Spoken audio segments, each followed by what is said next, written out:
Namaste, beautiful yogis. Today I wanted to come on and give you an update on my, let's say, 4-month postpartum. I'm actually approaching 5-month postpartum, so it would be 4.5 months. I've been wanting to share my postpartum video, but haven't had time to shoot it, and I think I tried to shoot it a few times and I was being pretty boring with my update, so I just kind of let it go, because I don't want to just share the basic stuff. I kind of want to get into the beautiful part of postpartum. All right, so I am about 4 months and 4 weeks postpartum. Not 5 months postpartum, but probably 10 days, 1 week short of 5 months. And I'll do an update on baby, sleep, breastfeeding, and me. And I might split it in 2 videos if it gets to be too long. So let's begin with the first part of postpartum, the first 2 weeks, the hard part. That part of the postpartum experience was amazing. It was really difficult physically, and was really probably the most beautiful feelings I've ever experienced in my life, emotionally and spiritually. It was this profound, grand, expansive connectivity to the universe and God or the divine or love. It was just like the most amazing feeling, accompanied with the gnarly pain of the postpartum, which I had no idea it would be that nasty. But I have to say that because my labor was so painful, my contractions were so painful, that nothing seemed very painful after. So the pain was okay. I was just worried, is this gonna ever be the same again?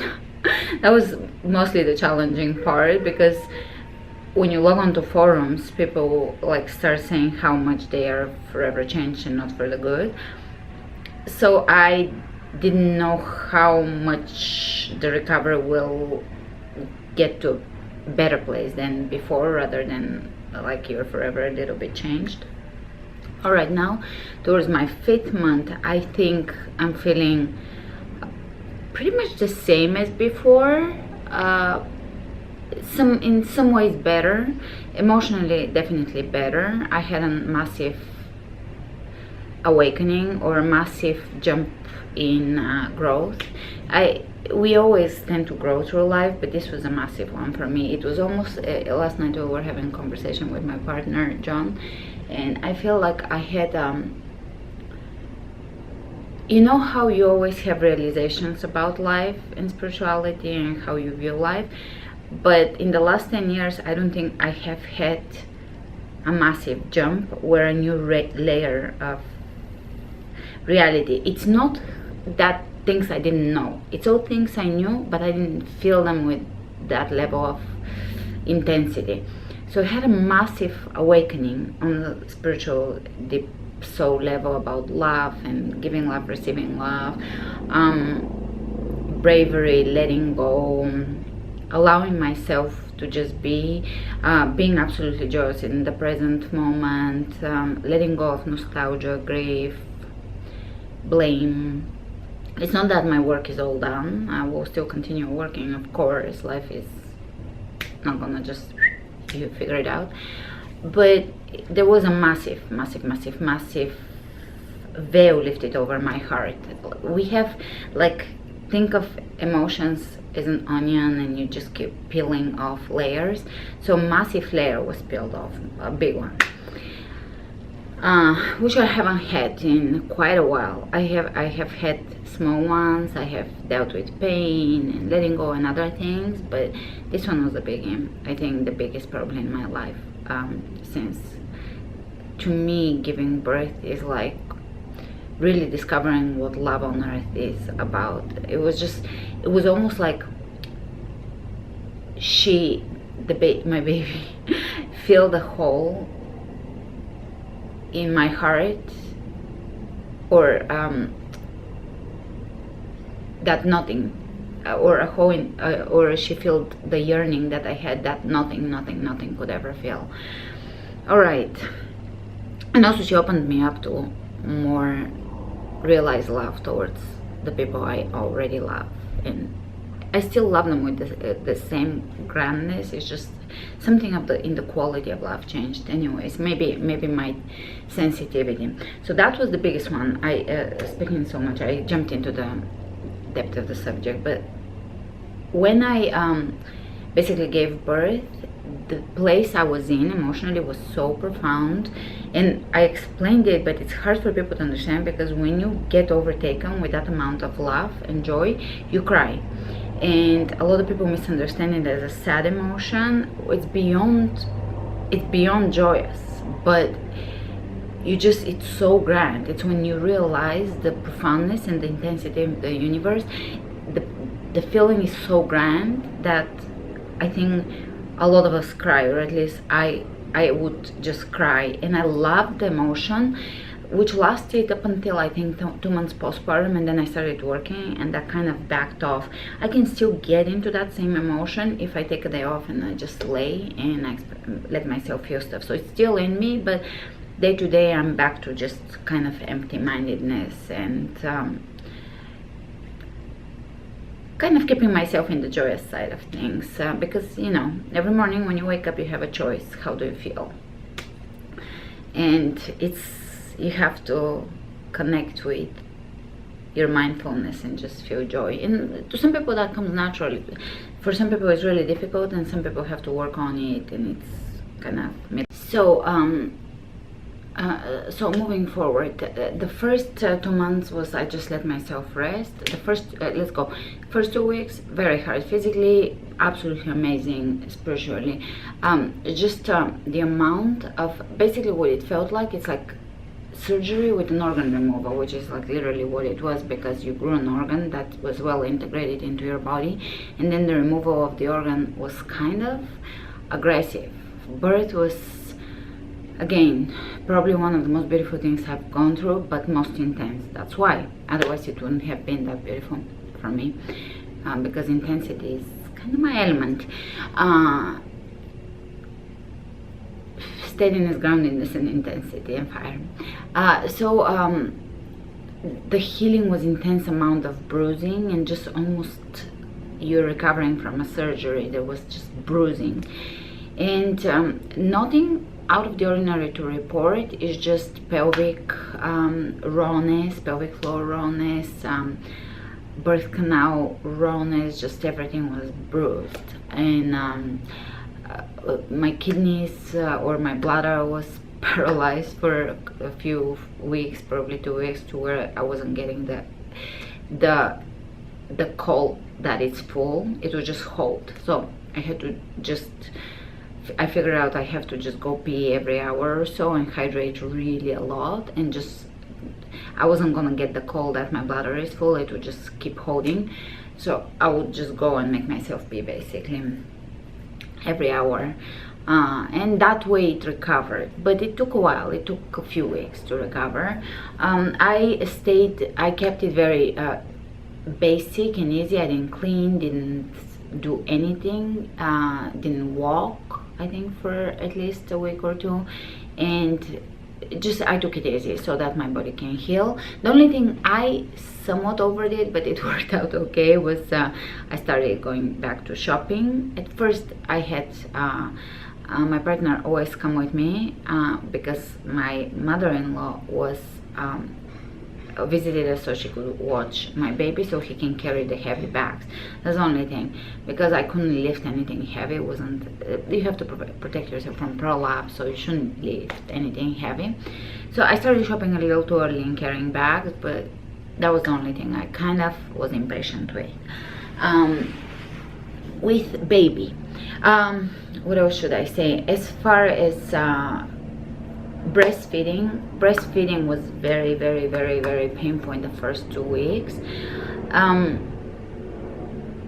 think 10 days, and I was almost thinking something is not right. She's not latching right. Maybe she's not opening her mouth wide enough or something.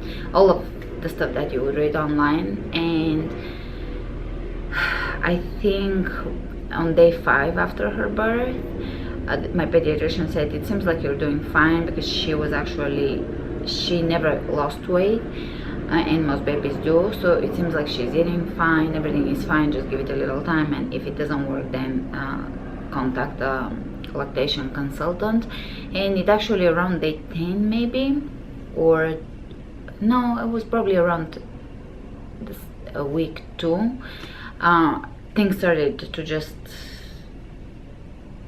work out. It wasn't as painful, basically. I think transitioning from colostrum to milk was extremely painful. That was day 3-4. After that was kind of painful, just very painful, but doable pain.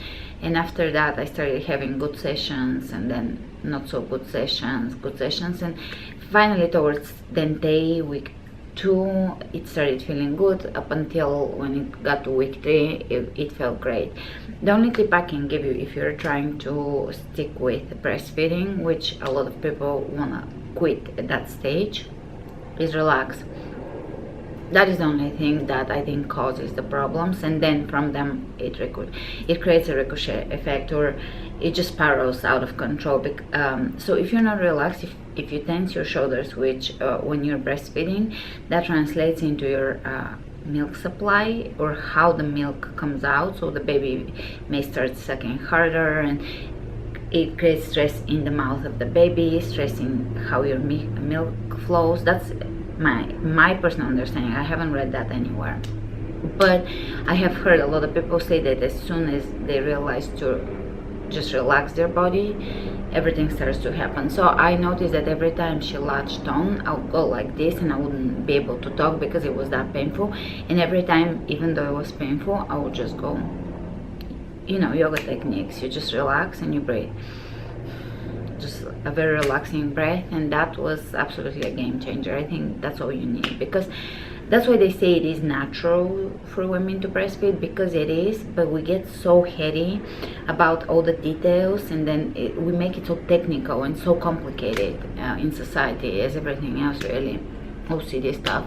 And then we tense so much, and then for the tension we have to get a nipple guard shield, and then that creates more problems with the milk supply, and the baby reacts to it, and it's a cycle. So try to relax no matter what. And I started breastfeeding. I'm still exclusively breastfeeding. I haven't pumped a single ounce of milk, because I tried during the painful stage to pump, and it just freaked me out. Maybe the pump wasn't the right pump for me, but it just was like, I still joke about it, it was a booby vacuum. It just sucked in like real, in a gross way, all of my breast tissue into the cup. Maybe that is the case with smaller breasts, which even though now I obviously am a few size bigger, it's still I'm on the small side for a breastfeeding woman. So maybe it's just for the smaller breasted people that it just, the whole thing goes into the I was, after like a few pumps, I was like, no, this is not gonna work for me, baby has to be on the boobie. And since then it just we've just been on the boobie and that's that. We are exclusively doing baby-led breastfeeding, meaning in sleep schedule.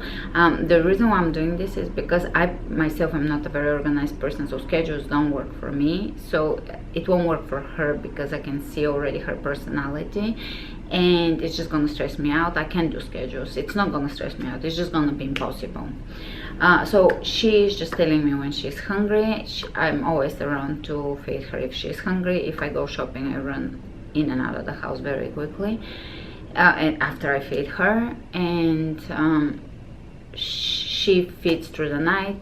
I think overall she's an easy baby and a good sleeper. We have had problems with sleeping. Just right now we finished a sleep regression that I think lasted about 5 days, and I was just dead after it, because she was waking up every hour through the sleep regression, which is the 4th month sleep regression.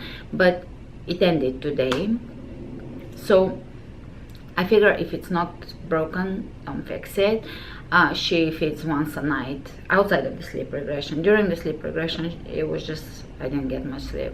But normally, typically, since she was an infant or a newborn, well, the first few weeks she fed a lot, every 3 hours, I think, every 3 to 4 hours, as a baby, as an infant. Now I don't know what she does during the day. She just feeds 3 or 4 times during the day. She tells me when she wants to feed, and during the night we do one feed and one upon awakening, one at bedtime, one during the night, and one upon awakening. For me, awakening, she continues sleeping. She does sleep over 12 hours, I think. We go to bed oftentimes at 1, and she wakes up at 1 or 2. So that's her schedule. I would get her to, we were going to bed at 12 and 11 for a while, so I think we'll get back to that slowly again. This was just a sleep regression. We went back to 1 a.m. bedtime, which is okay with me because my bedtime is 12. Ideally, I would like her to go to bed at 11, so she wakes up at 11 and I wake up at 10 and I have a little bit of me time. So I'm not doing anything to aggressively change it, because whenever I try to wake her up in the morning, that leads to fussiness all day and bad night of sleep that night, which I've tried 1 or twice, and I figured just forget about it. I'm happy with the schedule we're on. It works for me. I get to work, I get my work done, I get sleep. Don't fix it. Don't try to break it, basically. So that's about the sleep. That's about the breastfeeding. I think I covered everything about breastfeeding. I have enough milk. I'm now pretty able to control my milk supply through my diet. If I, because I'm vegan, if, for those new to the channel, otherwise, I've had vegan breastfeeding videos, vegan pregnancy videos, so you kind of know, some of you know that I'm vegan, and I don't like the word vegan anymore. I never did like it, but it's just very close to what I am. I just don't eat any animal products. But vegan, you know, it's become such a raw word in the online that I don't know what word to use anymore, so that it doesn't sound negative or off-putting or aggressive or I don't know. Anyways, so I think I'm gonna so yeah, I can correct my milk supply. If I eat more fruit, it comes in too much to where it's just uncomfortable. It leaks. It's just it's if you're constantly leaking, it becomes kind of gross, like it's like constantly sweating or something. It's just, you're never dry, and it doesn't feel very good. But I regulated it at about 1.5 or 2 postpartum. I just only produce milk for her, and that's that. I don't leak. Outside of that, I'm just feeding her and everything else is fine. If I eat a lot of fruit for dinner instead of vegetables, then the next day I would overproduce and get a little extra milk. So I just basically eat fruit for lunch, vegetables for dinner, and that produces just enough. And I follow my nutrients and stuff to make sure that I'm eating enough of every nutrient, zinc and magnesium and calcium and all of that. So that is pretty cool. I can actually totally control my milk supply, and I try not to overproduce because it doesn't feel comfortable, and I know how to eat now. I figured it out to the T, how to control it, how to produce just enough, and how to eat enough for me and her. So it's all enough. Oh, okay, so everybody is interested probably in weight loss. I'm not quite sure. I didn't weigh myself before I was pregnant, but I received the scale when I was pregnant and didn't know it at around like 5 weeks or 4 weeks of my pregnancy. So I had gained a rapid amount of weight, probably 5 pounds or 6 pounds just from getting pregnant. Probably water retention and just hormonal shifting. I noticed it. My midsection, the first symptom of pregnancy was I got a little straight through I just lost my waistline. So I could see something was happening here and my hormones were acting up, but because I wasn't wishing to be pregnant, I ignored the realization that I was pregnant. The subconscious realization. So I didn't weigh myself pre-pregnancy, but I want to say I was around 120 something, 120, let's say 123. And I gained, when my scale arrived, I was 127, 128, but that was the 5 pounds I had gained from pregnancy. So I think pre-pregnancy I was 123 or something like that probably. I got up to 140, 139, 140 at the day of birth. The first week after birth, or the first 3 days after birth, I should say, I was 140. I lost the baby, the water, amniotic fluid, placenta and everything, but my feet was just literally this big. I was so water retained that I was the same weight as pregnant.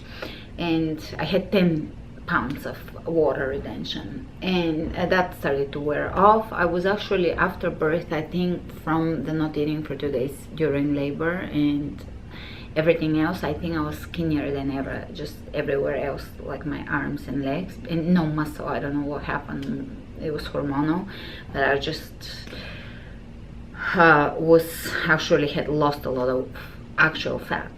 I gained water. I was holding water, but I lost fat. So I think I don't know that I gained any weight other than the baby, the placenta, and the water and the blood volume. But I do think that I was probably holding about 4 or 5 pounds of fat here, maybe, because that is just a hormonal thing your body does in order to protect the baby, and it's just a hormonal thing. So up until I was 2 months postpartum, I did have kind of like a big belly, and it took 10 times, literally 10 times the effort to just start toning this area back to where it was than it would normally take me if I'm a little bit overweight normally, because I have a happy place in my body where I like to be there, for my yoga and for my just general sense of well-being and how energetic I am. I have a happy place where I don't like my stomach to be bloated, or I don't like to be too overweight, because it makes my hips kind of uncomfortable. It's just, you know your body best, you know what I'm talking about. Everybody knows their body. When you tune in into where your happy places, normally for me is I fluctuate on both sides of my happy place, but I walk that balance pretty much daily. So I think now I am at absolutely the same weight and everything as pre-pregnancy, except for my belly is still not as strong. I can do a second chaturanga. For those new to my channel, that's a push-up. So I can do chaturanga, but I can't quite do the second. I can, but I'm still not having this core strength. My core is still not the core I used to have, and I will give it 9 months to 12 months of recovery time, with just patient recovery. Otherwise, let me show you the belly. I should probably be standing, but it is back to flat. Let me tell you, it wasn't ignore the mess. That's Lottie's blanket behind me that I will spread out when she wakes up, so she lays on it. It wasn't flat up until 2 to 2.5 months postpartum, maybe 3, I don't remember, maybe 3. And I knew that I don't have bloating or anything, so I knew it's just this, how stretched out the tissue is, and that is still the case. If I eat, I go back, I bloat, I just stretch out very easily, because the muscles and the connective tissue is really stretched, and it will take a while to shrink back in. So it's that you're just supporting your connective tissue and coming back together, because everything is just stretched out. Actually, I have, unfortunately, button jeans, so that's the belly. I think it was about similar before. My belly button got really destroyed, and I don't know if it will ever go back, but honestly I don't care.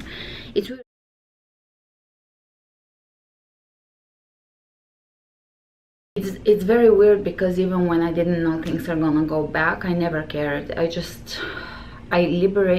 had such a profound sense of liberation of, if I have to let go of my career, which is a yoga teacher, if I have to let go of my path, everything seemed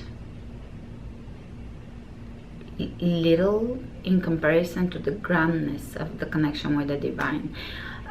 You will probably be like, what the bleep is she talking about? It's, if you get it, you get it. If you don't get it, I don't know.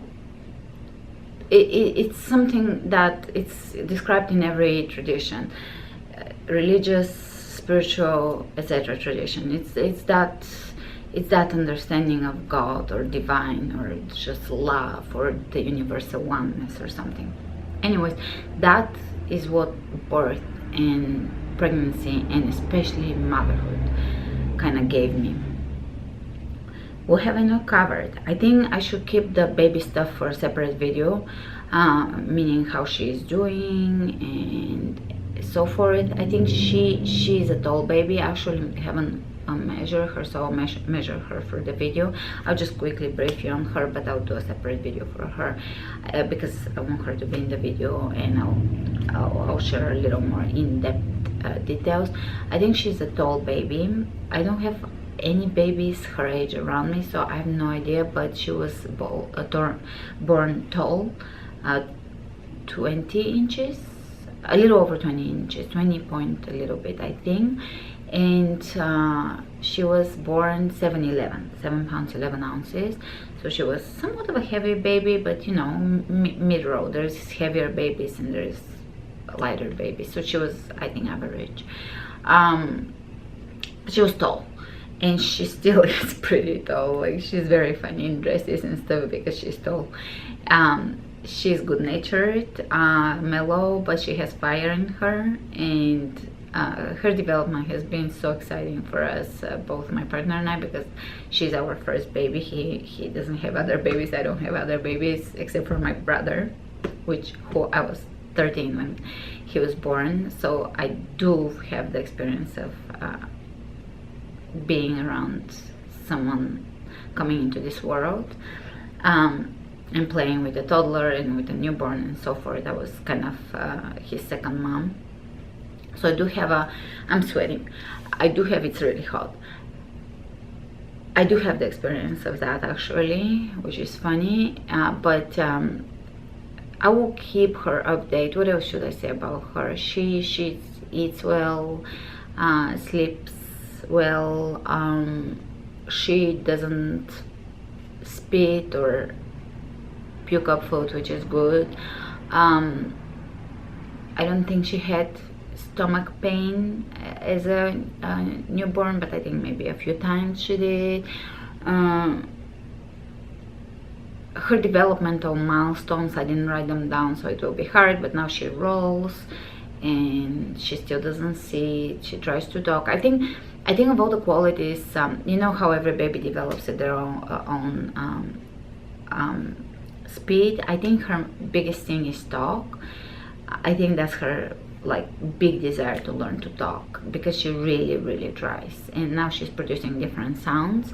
Another funny thing is her father started playing music to her. He would play the guitar and sing, and she literally tears up with absolute adoration for him. She would listen to him for an hour, no matter if it's, last night we did this till 1 o'clock in the morning. She woke up, I put her down and whatever, and she woke up at 11 or 12, and we just did a concert. He did a concert for her, and she would just stretch her toes with intensity and just kick and listen to him. It was pretty cute.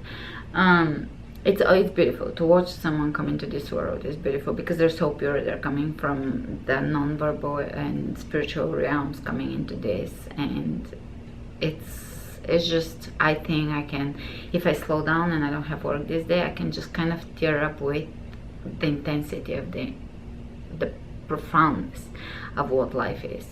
Another thing about, I will keep her stuff in a separate video, but that is another thing about me, the profoundness of life, the intensity of life. It has opened such a such a grand way of feeling emotions in me. And okay, the other big thing I'm gonna talk before I stop, and please post in the comments below questions that you want me to address about postpartum, because it's such a big subject, and I don't want to just talk about, you know, my weight loss or my physical recovery. Those things were pretty uneventful. They just took time, that's all. Time and yoga. And I've already shared the 30-day postpartum recovery classes, so you have tools from me to recover beautifully and fully, and to have no pelvic floor issues, which some people told me they do. Yeah, that for me has healed through the classes I did. I'm closing in all the looseness here, so do that. If you're postpartum, do my series, even if you're a year postpartum or more, and even if you're C-section.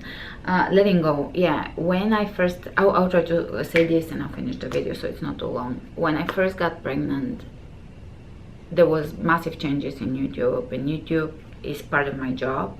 I have my membership on my website, which is obviously my main focus, but YouTube is still a part of my job. I offer free classes there, and I just want to reach new people through YouTube.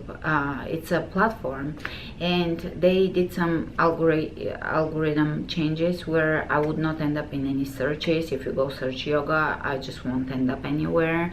So basically, and every time I would upload new video, they would delete my subscribers.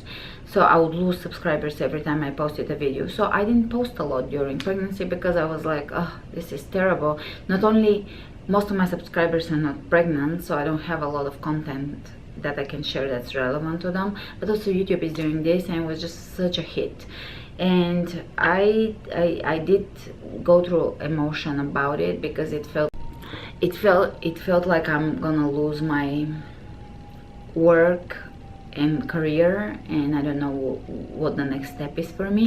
And it was so profound because I actually let it go. I realized that I don't care if I do. I don't care if there's changes in my body. I don't care if I have to do a different career. And I was never attached in the first place to this one. I just love it. But I don't have attachment, and the pregnancy made me realize that I don't have that attachment. I'm open to learn new things.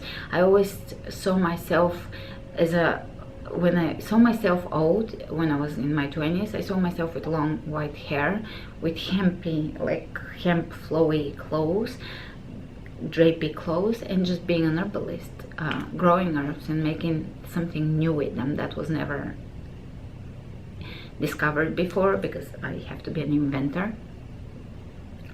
So I just realized, yeah, there is a grander path out there for me than I was walking, and letting go of this one. I'm not abandoning it. I'm still working harder than ever on this one, but the attachment was dissolved through kind of pain. How in general life works, pain is always it propels us towards our greatness. That was it. I let go of a lot of things. I let go of who I used to be. I let go of my independence. That's another subject I wanted to touch upon, the whole independence. I used to really love my independence. I wanted to know that I can travel and just be me, and go be an immigrant abroad, all this, the hard stuff I chose for myself, and just not have the confinement of traditional societies, the way when you grow up in a small country like Bulgaria. It's just the horizon at the time didn't feel high enough. I felt like I wanted to be free, and I chose kind of a really hard path for myself, because being an immigrant is the hardest thing you can do, away from everybody that loves you, just being so alone, really, away from the amazing family that I have.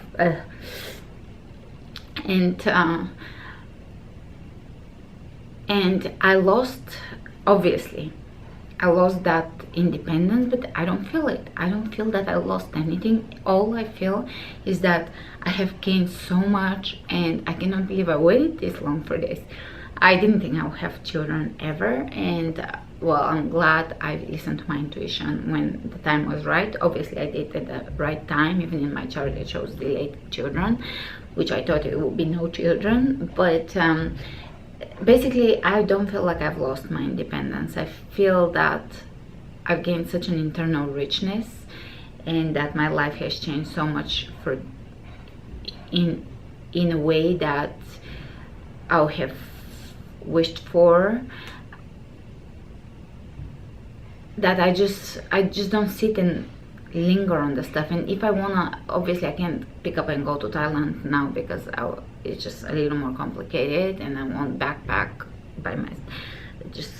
But those things seem more shallow to me now. I feel like the true liberation and the true freedom and true life is always within our reach, and it's always within our creative action, meaning we can create it if we want to. I'm really sweating bullets. It's like 80 something degrees here.